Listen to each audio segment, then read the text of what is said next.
뉴욕 증시는 7월 미국의 비농업 부문 고용 감소 규모가 예상치를 밑돈 데다 실업률 역시 하락해 경기 회복 기대감이 높아지며 상승했습니다. 다우는 1.2% 오른 9,370에 장을 마쳤습니다. 미국 경제 회복 징후가 완연해지고 있는 가운데 노벨 경제학상 수상자인 폴 크루그만 교수도 미국의 경기 부양책이 100만 개 일자리를 구했다면서 미국 경제가 바닥을 친 것 같다고 말했습니다. IMF가 올해 우리나라 경제 성장률을 마이너스 1.8%로 전망해 한 달 만에 1.2%포인트나 상향 조정했습니다. 신용 경색이 완화되고 경제 활동도 안정적이라는 이유를 들었습니다. 현정은 현대그룹 회장이 이르면 오늘 북한에 억류돼 있는 현대아산 직원 유모 씨 석방 문제 등을 협의하기 위해 평양을 방문할 예정입니다. 이로써 억류 133일째를 맞는 유 씨 문제는 이번 주 초 중대 기로에 서게 됐습니다. 안녕하십니까. 이슈의 마켓의 최혜린입니다. 뉴욕 증시의 본격 랠리가 찾아올 것인지 그렇지 않으면 본격 조정의 시발점이 될 것인지를 가리게 되는 중대한 분수령으로 꼽혀졌던 고용지표가 드디어 주말에 발표가 됐습니다. 결과는 좋았는데요. 이러한 고용시장 호재 때문에 1% 정도 다우가 오르면서 상승 마감을 했습니다. 다우는 1.2% 올라 9,370, 나스닥은 2,000선을 회복했고요. 스탠다드포스 500지수 역시 연중 최고치로 마감됐습니다. 보다 자세한 뉴욕 증시 소식은 전문가와 함께 알아보도록 하죠. 글로벌 경제연구소 남은호 소장 나오셨습니다. 안녕하세요. 네, 안녕하십니까. 네, 예상치 정도로만 나왔어도 참 고맙다 했었는데 서프라이즈한 수준이었어요. 뉴욕 증시 마감상을 챙겨주시죠. 네, 그렇습니다. 7월에 비농업 부분 미국의 고용 지표가 발표가 됐는데요. 지난 금요일에 발표가 됐죠. 한국 시간으로 주말이었는데요. 어쨌든 좋은 7월에 고용 지표가 좋게 나옴으로써 미국의 금요일 장이 큰 폭으로 올랐습니다. 우선 그래프를 잠깐 보시면 다우 지수가 1.23% 올랐고요. 나스닥 지수도 1.37% 그리고 S&P 지수도 1.34% 올랐습니다. 개장 시에 큰 폭으로 오르면서 시작된 미국 금요일 증시가 장 마감 후까지 강세를 상승폭을 키워가면서 강세로 마감하는 그런 모습이었고요. 다우 지수는 지금 현재 4주째 랠리를 이어가고 있습니다. 특히 지난주 금요일은 실업률 하락 때문에 강세가 그대로 유지가 됐는데요. 다우 지수는 지난주에 2.16% 올랐고 나스닥 지수와 S&P 지수도 각각 1%와 2% 이상씩 올랐습니다. 지금 현재 미국 다우 지수는 미국의 3대 주요 지수 다우와 나스닥 S&P 지수는 지난 3월에 저점 대비해서 한 50% 정도 올랐습니다. 다우 지수가 44% 그리고 나스닥이 58% S&P 지수가 51% 올랐고요. 지난주 주말에는 이제 버락 오바마 대통령도 경기 후퇴의 끝이 보이기 시작했다 이런 얘기도 있었고 AIG도 7분기 만에 흑자로 돌아섰습니다. 미국 금융 위기의 가장 큰 주요 대기업 중에 하나였던 아메리칸 인터내셔널 그룹 보험회사죠. 미국 최대 보험사인 AIG가 7분기 만에 드디어 흑자로 돌아서면서 이런 좋은 분위기를 그대로 지지하는 그런 모습이었습니다. 네, 아까 다우 차트를 보니까요. 아주 장 초반부터 긴 아주 장대 양봉을 그렸던데 이것 역시 고용지표 덕택이었죠. 출발부터 아주 좋았어요. 네. 고용지표 얼마나 좋아졌나요? 네, 그렇습니다. 7월 달에 비농업 부분 고용지표가 24만 7천 명이 감소한 것으로 나타났습니다. 고용 부분은 계속 감소를 하고 있는데요. 올해 초에 비해서 한 반 정도 가까이까지 지금 감소되고 있는 그런 상황입니다. 올해 초에는 한 40만 명이 넘어서는 그런 수치를 보이기도 했는데요. 어쨌든 지난주 금요일에 발표된 7월에 미국 비농업 부분 고용은 예상치보다 큰 폭으로 개선이 됐습니다. 그래서 7월에 미국 실업률은 9.4%로 유지가 됐습니다. 이것은 이제 한 10%까지 오를 전망이라는 것을 좀 꺾어주는 그런 모습이었죠. 그렇기 때문에 시장에 상당한 호재로 작용을 했는데요. 어쨌든 실업률은 9.5%, 9.6%를 넘어서 10%로 예상이 되고 있습니다만은 미국의 실업률, 비농업 부분, 고용 부분이 예상치보다 큰 폭으로 적게 나타났습니다. 그래서 미국의 실업률은 지금 15개월 만에 하락했는데요. 이러한 비농업 부분 고용 감소가 좀 폭이 좀 꺾이고 있다는 이런 얘기를 하고 있습니다. 그래서 특히 버락 오바마 대통령이라든지 백악관에서 아주 좋아하는 그런 모습이었습니다. 미국의 경제가 지금 안정세를 찾아가고 있다 이렇게 얘기를 하는 그런 모습이었습니다. 네, 그래요. 실업률도 참 많이 개선이 됐고요. 또 7월 비농업 부문 고용 역시 지금 예상보다 많이 또 감소폭을 보여줬는데요. 관련해서 이제 주가도 조금 움직였을 것 같은데요. 네, 그렇습니다. 미국의 비농업 부분 고용이 예상보다 큰 폭으로 감소하면서 경기 관련주들이 급등을 했습니다. 아메리칸 익스프레스가 약 4%, 경기에 민감한 종목이죠. 그리고 휴렛패커드, PC 업계의 대표 업종 중에 하나인 휴렛패커드가 한 4% 정도 올랐고요.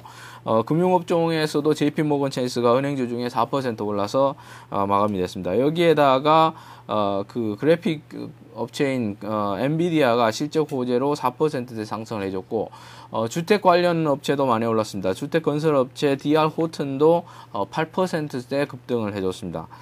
그리고 골드만삭스도 강력 매수로 돌아섰고요. 치키타 인터내셔널, 우리가 바나나로 잘 알고 있는 치키타 인터넷 식품업체도 한 16%가량 올랐습니다. 그리고 주택 부분의 회복세를 알려주는 대형 중장비 업체인 캐터필라와 그리고 알루미늄 제조업체인 알코아 등도 고용지표 개선을 반기면서 큰 폭으로 상승 마감했습니다. 네, 고용지표 개선으로 인해서 역시나 경기 관련주들이 급등하는 모습을 보여줬습니다. 한편 금융위기 속에서 정부의 구제 금융으로 겨우겨우 살아난 회사죠. AIG 주가도 급등했던데요. 네. 아메리칸 인터내셔널 그룹은 미국에서 제일 큰 보험회사고 세계적으로 알려져 있고 또 한국에도 역시 진출해 있는 아주 대형 보험 금융회사죠. 20% 넘게 금요일 날 주가가 올랐는데요. 지난 2분기에 18억 2천만 달러, 주당 2.3달러의 순이익을 기록했습니다. 그래서 7분기 만에 흑자로 돌아섰고요. 이에 앞서서는 이제 6분기까지는 AIG의 누적 손실이 약 1,000억 달러를 넘어서고 있습니다. 어쨌든 지금 소폭이나마 누적 적자에 비해서는 이제 소폭입니다만은 7분기 만에 흑자로 돌아선 것은 상당한 성과고요. 2분기 실적은 예상치도 웃돌았습니다. 그래서 영업이익이 주당 2.57달러를 기록을 하고 있고 월가 예상치가 1.07달러였는데 이 2배 가까이 올랐습니다. 그래서 AIG 주가가 20% 넘게 오르면서 금융지의 상승을 주도했습니다. 네, 7분기 만에 흑자를 낸 AIG 주가가 20% 급등했다는 얘기까지 들어봤는데요. 업종별로 좀 특징적인 움직임을 조금 더 살펴보자면 보니까 GM도 주가가 20% 가까이 폭등하면서 끝이 났더라고요. 네, 그렇습니다. GM의 주가는 GM은 지금 주식시장에서 거래되고 있지는 않습니다. GM의 주가가 20% 올랐다는 것은 청산법인의 주가가 올랐다는 것인데요. 장외에서 거래되는 것과 비슷한 것이죠. 그래서 한국의 쌍용차도 마찬가지지만 미국의 GM 같은 경우에는 미국의 상원이 중고차 현금 보상 프로그램을 승인을 했습니다. 얼마 전에는 이제 하원이 승인을 했고 여기에다가 상원이 추가적으로 20억 달러를 더 합해서 지원액이 지금 현재 중고차 보상 프로그램에 30억 달러로 대폭 증가된 상태입니다. 네. 주가가 여기에 따라서 이제 20% 이상 상승을 했고요. GM은 지금 내년 중에 주식시장에 재상장할 예정, 뉴 GM으로 재상장할 예정이라고 밝히고 있습니다. 네, 그래요. 앞서서 고용지표가 많이 개선됐다 말씀을 좀 드렸었는데요. 앞서서도 이제 지적을 해주셨지만 오바마 대통령 그리고 폴 크루그만 교수까지 해서 모두 바닥을 좀 다졌다 이런 얘기들을 많이 하고 있는 것 같아요. 네. 네, 그렇습니다. 오바마 대통령이라든지 이제 백악관 경제 수석 같은 경우에는 이제 최악의 경기 후퇴가 지났다는 징후를 보여준다 이렇게 얘기를 하고 있습니다. 이것은 이제 지난 주말에 보여준 7월의 고용 부분에서 경기 고용 부분 지표가 상당히 좋게 나왔는데요. 일자리 감소가 올해 초에 비해서 지금 절반 수준입니다. 지난 주말에 나왔던 24만 명의 숫자는 올해 초에 좀 전에 말씀드렸습니다만은 40만 명에 육박하던 그 고용 감소가 지난주 주말에 24만으로 나타났기 때문에 한 50% 정도 감소한 수준입니다. 그래서 하지만 이제 오바마 대통령은 일자리 감소가 계속되면은 회복은 진정한 회복은 좀 시간이 걸릴 것이다. 멀어질 수 있다. 이렇게 좀 다소 조금 우려는 하고 있습니다. 네, 자, 소비의 어떤 조기 회복이 힘들다라면서 조금 비관적으로 보고 있는 사람들도 있는 것 같은데요. 하지만 지금 경기를 좀 낙관하는 사람들이 훨씬 더 지금 수가 많은 그런 상황인 것 같습니다. 이제 고용지표 호전이라는 어떤 그런 사인을 확인을 한 상황에서 뉴욕 증시 이제 또 한 주를 맞게 될 텐데요. 이번 주 일정 있으면 좀 챙겨주시죠. 네, 이번 주는 주로 경기 지표에 맞추어져 있습니다. 그 대규모 대형 기업들의 실적보다는 경기 지표에 맞추어 있는데요. 월요일은 중요한 지표가 없고 화요일에는 2분기 생산성이 발표가 됩니다. 그리고 6월에 도매 재고가 발표가 되고요. 예. 이것보다는 그 12일 수요일에는 6월의 무역 수지와 7월 연방 정부 예산도 발표가 되는데 중요한 것은 13일 목요일입니다. 주간 실업수당 신청 건수와 그다음에 7월에 소매 판매가 발표가 됩니다. 미국 경제의 3분의 1을 차지하는 이 소비 부분에 있어서 소매 판매가 상당히 중요한 지표로 나올 수 있을 것 같고, 그다음에 그 주간 실업수당 신청 건수는 지난 금요일 날 나왔던 7월에 그 고용에 대해서 다시 재확인해주지 않을까 이렇게 예상하고 있습니다. 그렇게 아주 나쁘게 나오지는 않을 것 같습니다. 지금 나오는 지표들로 보면은 예상치와 부합하거나 예상치를 넘어서는 그런 정도로 예상이 되고 있고, 금요일에는 7월에 소비자 물가지수와 7월의 산업생산, 미시간대 8월 소비자 신뢰지수 등이 발표가 되는데 목요일과 금요일이 중요한 지표가 많이 발표가 되는 것 같습니다. 소비자 물가지수는 그대로 비슷한 수준에서 유지가 될 것 같고 8월의 소비자 신뢰지수도 그렇게 나쁘지 않을 것 같습니다. 어쨌든 이번 주에는 지난주에 워렌 버핏의 벅셔 해스웨이도 지난 금요일에 2분기 흑자 전환을 발표했습니다. 네. 1분기 만에 워렌 버핏의 회사가 흑자 전환을 했다는 이런 것도 주식시장에 지금 호재로 작용하고 있습니다. 네, 미국 증시 이제 뭐 고용에 이어서 소비가 얼마나 회복될 것인가 이것이 2차 관건이 될 것 같은데 7월 소매 판매 수요일 밤에 발표되는 거 잘 챙겨보시기 바라겠고요. 그리고 이틀간 또 11일, 12일 밤에 열리게 되는 FOMC에서 기준금리 물론 동결이 예상되지만 관련 멘트들 그리고 채권 매 변화 여부도 관심사로 떠오를 것 같습니다. 자, 이렇게 해서 오늘 글로벌 증시는요. 글로벌 경제연구소 남은호 소장과 함께 알아봤습니다. 말씀 잘 들었습니다.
(8월 10일) 월요일 뉴스 따라잡기 시간입니다. 서울경제신문 이종배 기자와 함께합니다. 안녕하세요. 네, 안녕하십니까. 네, 앞서서 고용 지표가 개선되면서 미국 경제가 좀 빠르게 회복되고 있다는 말씀 좀 전해드렸는데 만만치 않게 우리나라 경제도 지금 침체 국면에서 벗어나고 있는 것 같아요. 지금 네, 국책 연구기관이죠. KDI에서 상당히 긍정적인 분석을 내놓았더라고요. 예, 그렇습니다. 통상 이제 KDI 분석은요, 정부의 이제 비공식적인 논평이라고 불릴 정도로 정부 의견이 직간접적으로 반영이 되고 있거든요. 예. KDI는 이제 매월 경제 동향 분석을 내놓고 있는데요. 지난 주말 8월 경제 동향 자료에서 한국 경제가 금융위기로 인한 극심한 침체 국면에서 벗어나고 있다 이렇게 진단했습니다. 한마디로 회복 국면 초입에 진입했다고 평가했는데요. KDI가 이런 평가를 내린 원인을 보면 이렇습니다. 우선 국내 금융시장 안정세가 지속되고 있고요. 또 교육 조건이 개선되고 있으며 또 물가가 안정되면서 그 내수 부진도 비교적 빠르게 회복되고 있다. 이런 평가를 내렸거든요. 예. 또 최근 들어 그 기업들의 재고도 빠르게 소진되면서 어쩔 수 없이 생산할 수밖에 없는 상황이 나타나고 있고요. 네. 또 기업들의 투자 심리도 그 살아나고 있다는 근거를 제시하고 있습니다. 그 사실 우리나라 그 주요 경제 지표를 보면요. 우리 경제가 그 불황의 터널에서 벗어나고 있다 이런 징후들이 포착이 되고 있거든요. 예. 그 대표적인 지표가 이제 그 강공업 생산 지표하고 소비재 판매액인데요. 네. 우선 그 강공업 그 생산 지표를 보면요. 그 전년 동기 대비 증감률이 그 지난해 4분기 그 마이너스 11.3%에서요. 올 1분기 그 마이너스 15.5%로 급격히 추락했지만 그 지난 2분기에는 마이너스 6.2%로 낙폭을 크게 줄였습니다. 예. 특히 그 소비재 판매액 증가, 그 소비 시장을 알아보고 있는 건데요. 네. 소비재 판매액 증감률은 그 지난해 4분기 이제 마이너스 4.2%에서요. 올 1분기 그 마이너스 4.9% 추락했으나 2분기에는 플러스 10.5%로 그 반전했거든요. 예. 그 여전히 이제 기업들의 그 설비 투자 지수는 여전히 낮지만요. 하반기부터 기업들의 그 대규모 투자가 잇따를 것으로 보이고 있습니다. 그래서 여러모로 볼 때 그 한국 경제의 그 희망적인 신호가 많은 것은 현실입니다. 네, 1.5%로 또 플러스로 반전까지 되면서 상당히 좀 빠르게 회복이 되고 있는 것 같습니다. 오늘 아침에 또 뉴스 보니까 제조업의 그 2분기 성장률이 36년 내 또 최고치라고 그렇죠. 예. 하더라고요. 예. 그래요. 근데 우리 경제가 좋아지고 있다는 평가가 비단 국내에서만 나오는 것이 아니라 외부에서도 지금 나오고 있는 모습인데요. 국제통화기금 IMF가 또 우리나라 올해 성장률을 상향 조정했어요. 예, 그렇습니다. 그 지적하신 대로 그 국제통화기금이 우리나라의 올해 경제 성장률을 불과 한 달 만에 그 마이너스 3%에서 그 마이너스 2.8%로 상향 조정했거든요. 그 IMF는 그 보고서에서요. 그 한국이 글로벌 금융위기에 그 신속하고 포괄적인 정책 대응을 하고 있고요. 네. 이런 것에 힘입어서 그 경제가 빠른 속도로 회복됨에 따라 올해 경제 성장률을 상향 조정했다 이렇게 평가를 했거든요. 네. 그 IMF의 그 우리나라 그 성장률 전망치를 보면은 그 지난 2월에는 그 올해 한국 경제 성장률이 그 마이너스 4.0% 이를 것이라고 분석했습니다. 예. 그러다가 그 지난 7월에는 그 마이너스 3.0%로 소폭 상향 조정했고요. 그 불과 한 달 말인 그 8월에는 다시 마이너스 1.8%로 그 대폭 높였거든요. 네. 그 눈길을 끄는 것은 그 IMF가 그 성장률을 상향 조정하면서요. 우리나라 그 경제 상황을 평가한 대목인데요. 그 내용을 보면 이렇습니다. 그 금융시장의 그 신용 경색이 완화되고 있고요. 그다음에 수출, 또 산업 생산, 그 서비스 산업 등의 그 경제 활동이 그 지난해 말보다 상당히 개선되고 있다 이런 평가를 내렸습니다. 사실 그 IMF 분석이나 그 한국개발연구원 분석이나 그 큰 차이가 없는 것 같습니다. 그래요. 뭐 IMF나 한국개발연구원 KDI 얘기 모두 다 들어봤을 때 빠르게 회복되는 건 뭐 어쨌거나 회복이 되는 건 기정사실인 것 같습니다. 그렇다면 문제는 이제 얼마나 빨리 이런 회복이 이루어질 것인가는 속도의 문제가 남아있을 것 같은데 양측 기관은 어떻게 보고 있나요? 그렇습니다. 그 현재 그 대체적인 컨센서스를 보면요. 그 경기 회복세가 그 하반기에도 지속될 것 같다. 이런 데는 의견을 같이 하고 있는데요. 예. 하지만 그 속도는 다소 둔화될 것 같다. 이런 평가를 내리고 있습니다. 네. 그 이면을 보면요. 우선 그 세계 경제가 우리나라처럼 빠르게 회복되기 어렵다. 그런 것이 한 이유로 작용하고 있고요. 또 국내 민간 소비 역시 그 상승에는 제한이 있다. 이런 평가를 내리고 있거든요. 특히 이제 빠르게 상승하는 이제 국제 유가가 한국 경제 위험 요인으로 작용할 때 이런 평가를 내리고 있는데요. 한 가지 확실한 것은 이제 기업, 가계, 정부 등 우리 경제 주체가 그 과거 외환위기 경험을 살려가지고요. 올해 2분기까지는 그 금융위기를 전 세계 어느 나라보다 잘 극복해 나가고 있지 않습니까? 네. 이 점에 대해서는 전 세계 이코노미스트도 평가를 내리고 있는데요. 아마 그 하반기에도 이 같은 추세가 계속 이어지기를 바라는 게 아마 그 기업이나 국민들의 소망이 아닐까 생각합니다. 예, 그래요. 국내 민간 소비의 국제 유가가 또 얼마나 가격적으로 좀 받쳐줄 것인가도 중요하지만 무엇보다 세계 경제 회복 지연 가능성 이것에 또 하반기 한국 경제 회복 속도가 달려 있다라고 말씀 한번 들어봤는데요. 그렇습니다. 정말 미국 경제가 좀 빨리 회복이 돼야 될 텐데 미국 경제 불안감이 지금 해소되고 있다는 소식 앞서서도 좀 간단히 한번 살펴봤었어요. 예, 그렇습니다. 아마 그 앞서서 지적하셨지만 그 미국 경제 최대 아킬레스건은 실업률인데요. 그 지난 7월 실업률이 그 하락하면서 긍정적 평가가 많이 나오고 있지 않습니까? 뭐 하버드 교수인 그 제플린 프랭클린 같은 경우는 뭐 향후 더블틱 가능성을 완전히 배제할 수 없지만 그 7월에 이미 경기 침체가 끝날 수도 있다 이렇게 진단했는데요. 또 여러 그 이코노미스트들이 긍정적인 평가를 내놓고 있습니다. 사실 그 세계 경제의 3대 축이라 하면은 중국, 미국, 유럽 이렇게 세 개를 꼽을 수 있는데요. 중국은 여러 사정으로 인해서 계속적인 성장을 할 수밖에 없는 그런 상황이고요. 결국엔 남은 관건은 미국과 유럽인데요.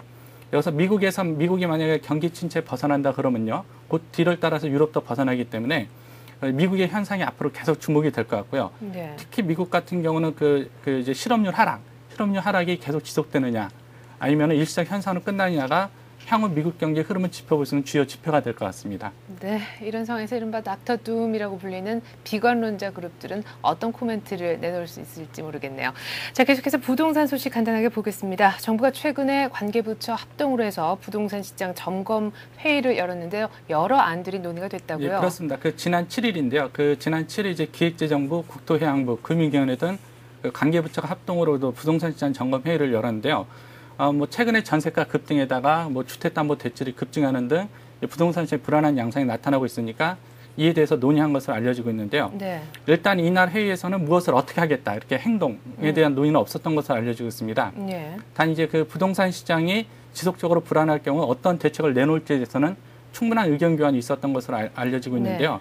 네. 세부적으로 보면 총부채 상환 비율을 현재 강남 3구뿐 아니라 다른 구로 확대하는 것을 논의했고요. 네. 또 수도권의 주택담보 인정 비율을 추가로 낮추는 것 등이 논의된 것으로 알려지고 있습니다. 네, 여러 가지 대책을 모색했던 그런 자리라고 보면 되겠는데, 네. 자, 그렇다면 어느 시점에 부동산 시장 규제가 정부로부터 있을 것인지, 또 어떤 방법으로 있을 거라고 보시는지요? 일단은 추가적인 규제 시점은요, 당장은 아닌 것 같거든요. 네. 지난번 윤중현 기획재정부 장관도 언론과의 인터뷰에서 현재 부동산 시장에 대해서요, 정상화되는 단계다, 이런 평가를 내렸거든요. 또 최근에 부동산 시장이나 경제 상황을 봐도 이제 부동산값 상승세가 지속되고 있지만 그렇다고 규제 카드를 쓸 수 없는 상황인데요. 우선 부동산 시장 동향을 보면요, 금융권 주택담보대출 잔액이 지난 6월에는 332조 7천억 원이었거든요. 예. 하지만 7월에는 337조 2천억 원으로 6월 말보다 한 4조 5천억 이상 증가했습니다. 집값도 정부의 발행과는 달리 인기적으로 여전히 상승세를 타고 있는데요. 네. 국민은행 조사에 하면은 7월 전국의 집값은 0.3% 상승했고요. 지난 4월 이후 넉 달째 오르고 있습니다. 상승폭도 6월에 0.2%다 커진 것으로 알려지고 있거든요. 이렇다 보니까 현 시점에서는 정부 입장에서 부동산 규제를 카드를 꺼내고 싶지만 동시에 경기 회복이라는 문제도 있지 않습니까? 네. 그러다 고민하고 있는데요. 이제 한 재정부 관계자는 최근 집값이 비수기로 상승세가 주춤하고 있다. 네. 추가적인 대책에 대한 논의보다는 좀 더 시장 상황을 지켜보자는 결론에 도달했다, 이런 평가를 내렸거든요. 만약 현재 시장 불안이 지속된다 그러면요, 아마 추가 규제는 추석 전후가 되지 않을까 보고 있습니다. 예. 추석 전후로 해서 추가 규제가 나올 것 같고요. 또 쓸 수 있는 방안은 사실 이제 분양권 전매 제한이라든지 재개발 재건축 조합원지 양도권 안에 다 풀렸거든요. 네, 그렇죠. 그렇다면 쓸 수 있는 카드가 DTI나 LTV 이런 주택담보대출 규제밖에 없습니다. 그러다 보니까 총부채 상환 비율을 혜택을 지역을 넓히거나 네. 주택 담보 인정 비율을 낮추거나 이런 금융 규제는 없는 것이 현실입니다. 예, 잘 알겠습니다. 자, 마지막으로 쌍용차 사태 또 간단하게 한번 짚어보죠. 네. 지난 휴일에도 말이죠, 정상 가동을 위해서 직원들이 모두 출근해서 라인 복구 작업을 진행했다고요? 네, 그렇습니다. 지난 휴일에도요, 쌍용차 정상을 위한 직원들의 노력은 계속됐는데요. 일단 8일과 9일에도 직원 900여 명이 나와서 라인 복구 작업을 벌였고요. 일단 노조가 점거했던 도장 공장 파손 정도가 생각보다 심하지 않은 것을 알려주고 있습니다. 네. 현재 쌍용차가 갖고 있는 계획을 보면요, 11일까지 이제 시설 점검을 마친 뒤 11일께부터 생산 및 조립 라인을 전면 재가동하는 계획이거든요. 네. 또 아울러 오는 9월 15일까지 법원에 제출해야 할 해생계약안 작성에 온 힘을 쏟는다는 계획인데요. 눈길을 끄는 것은 법원에 제출할 해생계약안이에요. 매각 계획도 포함시켰다는 것을 알려지고 있습니다. 네, 잘 알겠습니다. 이렇게 해서 쌍용차 사태까지 짚어봤습니다. 오늘 뉴스 따라잡기 시간은 서울경제신문 이종배 기자와 함께 있습니다. 이 기자 말씀 잘 들었습니다. 예, 감사합니다.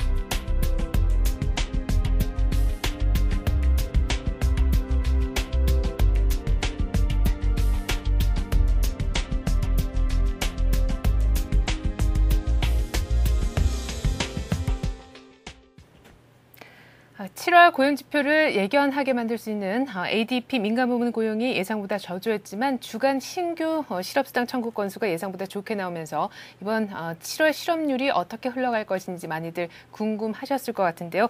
예상보다 좋았습니다. 많이 좋았죠. 실업률은 15개월 만에 첫 하락하는 모습을 보여주면서 컨센서스보다 훨씬 더 좋게 나왔습니다. 9.4%를 기록했고 또한 7월 일자리 감소도 연간 최저치를 기록했습니다. 때문에 다우도 1% 이상 올랐는데요. 1.2% 정도 상승해 9,370, 그리고 나스닥은 2,000선을 넘겼고 스탠다드 & 포어스 500 역시 연중 최고치로 마감이 됐습니다. 다우가 이렇게 큰 폭으로 오른 것 역시나 우리 오늘 시초가에 좋은 영향으로 이어질 것 같은데요. 오늘 자세한 우리 장 소식은 1시간 뒤에 출발 센 증시를 통해 해드리겠습니다. 고맙습니다.